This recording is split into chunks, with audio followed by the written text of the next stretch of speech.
Ang tubig ay buhay, isang esensyal na pangangailangan lalo na para sa isang agricultural na komunidad gaya ng Barangay Ginsangan, Santo Niño sa South Cotabato. Abot kamay naman para sa mga residente ang akses sa serbisyo ng tubig. Yun nga lang, may kaakibat itong hamon. Ang source ng tubig namin noon, sobrang hirap po kasi sa puso lang kami umiigib. Minsan, hindi malinaw ang tubig, maitim. Bilang fish vendor, napakahalaga para kay Janet ang kalidad ng tubig. Lalo't nakasalalay dito ang kanyang kabuhayan. Sobrang importante po kasi sa umaga at saka sa hapon, pinapalitan po yung tubig eh. Kasi kung sa umaga lang, masyadong itim na at saka pula-pula na yung tubig. Sobrang maamoy yung isda na tinitinda mo.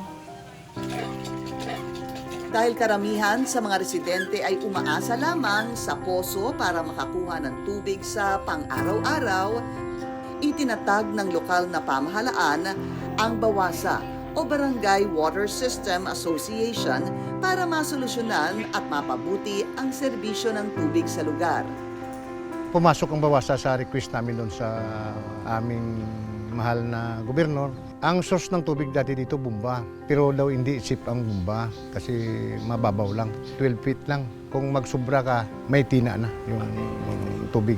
Ning patubig sa barangay, maganda to kasi binigyan kami ni Gob ng 240 ang lalim. Medyo masip sa inumin. No? Nakaasa sa kuryente ang pagpapatakbo ng pasilidad ng BAWASA. Pero ang esensyal na serbisyong ito, problema rin ng barangay dahil sa paputol-putol na access nila dito.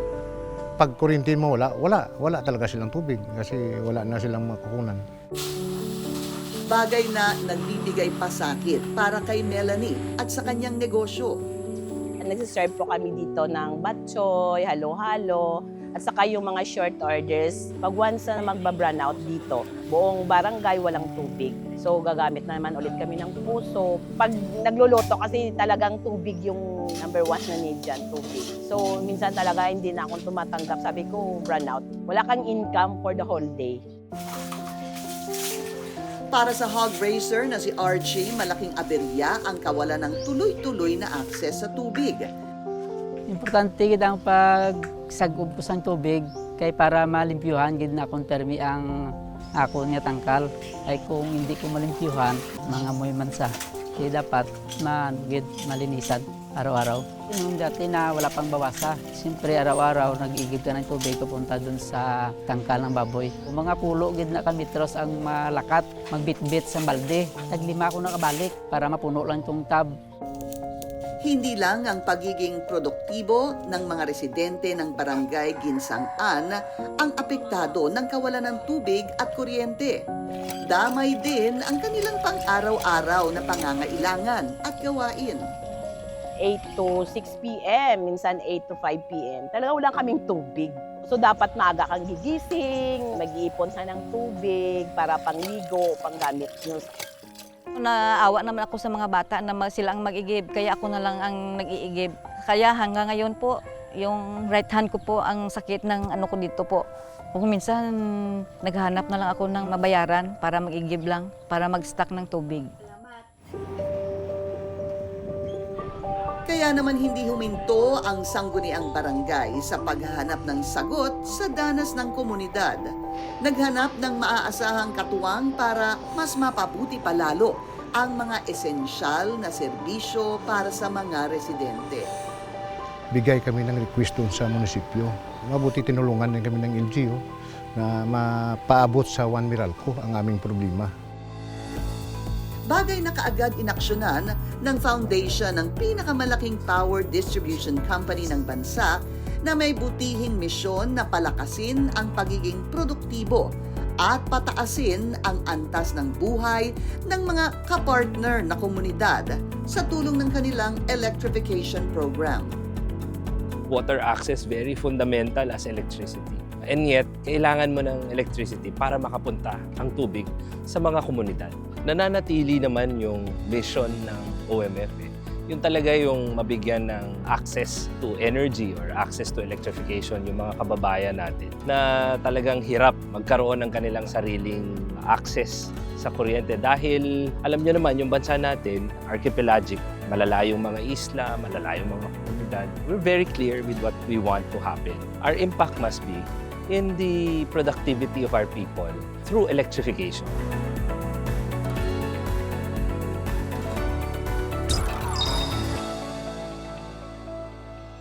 Nag-decide ang One Meralco Foundation na mag-install ng solar power system para patuloy ang pagdating ng tubig sa mga kabahayan at saka sa mga watering centers sa Barangay Ginsangan.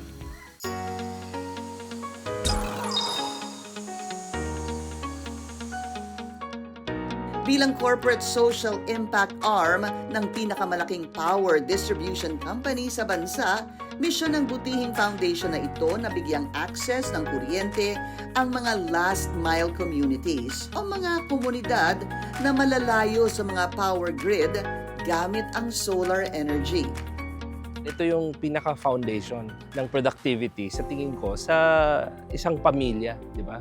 You want to be productive at home, and then, most especially, if you want to prepare a productive citizenry, you have to bring them to a school with the right conditions for learning. At para mas marami pang mapagserbisyohang komunidad, kinailangan ding mag-evolve ng kanilang mga electrification program. Nakikita natin na hindi lang yung paaralan ng nangangailangan ng kuryente, yung rural health center, yung mga agricultural facilities, mga kabahayan na walang access sa tubig, meron naman talaga silang source ng tubig. Ang challenge is, nakakarating ba yung tubig sa kanila? At dito natin nakita na merong konting mga challenges, kaya nag-decide ang One Meralco Foundation na mag-install ng solar power system para patuloy ang pagdating ng tubig sa mga kabahayan at saka sa mga watering centers sa Barangay Ginsangan. Nang marinig ang daing ng mga residente ng Barangay Ginsangan, Santo Niño sa South Cotabato, kaagad na pinuntahan ng organisasyon ang komunidad. Pinag-aralan kung paano maiimplementa ang kanilang programa upang makapaghatid solusyon sa kanilang pangangailangan. Ang pinaka-problema nila is basically yung pag brownout, pag walang kuryente sa lugar nila, napuputol yung daloy ng tubig sa mga kabahayan na nangangailangan ng tubig. Doon tayo pumapasok sa water access electrification natin. Ini-ensure natin na through solar energy, nabibigyan natin ng tama, legal at saka wasto and even renewable energy yung water facility nila. Gamit ang solar photovoltaic technology, kaagad nabigyan ng enerhiya ng Water Access Electrification Program ang pasilidad ng Bawasa. At sa tulong ng solar energy, garantisadong tuloy-tuloy ang access sa serbisyo ng tubig ang barangay. May brownout man o wala. So this is also the first time na nilagay namin ang isang water access electrification project dito sa Mindanao. Nagkataon na dito sa Barangay Ginsangan, Santo Niño natin na ilagay ang pinakamalaking water access electrification na nagawa ng One Meralco Foundation. Nasa 7.1 kilowatt peak yung solar photovoltaic system na nilagay natin dito. Mas malaki doon sa normal nating binibigay sa ibang mga sites. Mainly because yung pangangailangan nga na kailangan nating matugunan na ma-power yung water facility. Bagay na nagbigay ginhawa sa mga residente, hindi lang sa kanilang pang-araw-araw, kundi pati na rin sa kanilang kabuhayan. Kung mag-run out, ang solar, diretso-diretso ang tubig. Wala na siling utod-utod ba. Kaya ang paglimpyo mo ka, ako niya tangkal, sige-sige na. Makagamit kami ng tubig kahit anong oras na gusto namin. Sa negosyo, talagang tuloy-tuloy. Hindi po na po ako mag-iisip na hindi ako tatanggap ng mga orders kasi wala akong gagamitin na tubig. Malaki talaga ang natulong sa amin ng barangay. Kasi maski yung mga icebox namin nga nilalagyan namin ng isda, malinis po. At para masigurong mapanatili ang kaayusan ng solar photovoltaic system, binigyan ng organisasyon ng karampatang training ang sangguniang barangay at Bawasa tungkol sa tamang pangangalaga ng solar technology equipment. After ng installation ng solar photovoltaic system, merong 2-day or 3-day training and orientation dun sa direct beneficiary natin. So yung value addition na nabibigay ng solar energy dun sa tuloy-tuloy na pagdaloy sa mga bahay para sa pangkabuhayan nila ay isang malaking tulong. Katuwang ng isang produktibong lipunan ang mga esensyal na serbisyo sa buhay gaya ng kuryente at tubig. Kaya naman hanggat may mga komunidad na nananatiling salat dito, hindi hihinto ang butihing organisasyon sa pagpapalawig ng kanilang misyon. Itong solar power system ay isang teknolohiyang dapat naabot ng mga kababayan natin. At yun ang nakikita kong misyon ng One Meralco Foundation.